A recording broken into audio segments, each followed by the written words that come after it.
Hi అండి. ఇవి ఊరి నుంచి వచ్చినాయి, మా అత్తమ్మ పంపించింది. వేరుశనక్కాయలండి ఉడకబెట్టుకోవటానికి. ఇవే కాదండి, చట్నీకి పప్పులు కూడా పంపించారు.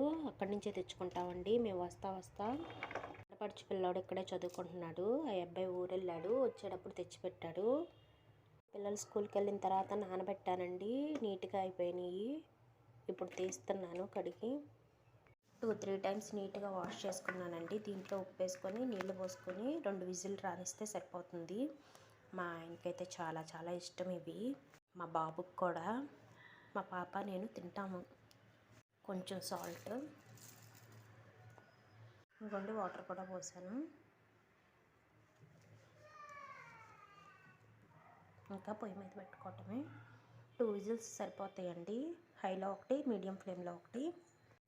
ఈ గిన్నెకి అడుగున బొక్కలు ఉంటాయి కదా, చక్కగా వాటర్ అన్నీ వేరైపోతాయి, కాయలు దీంట్లో ఉండిపోతాయి.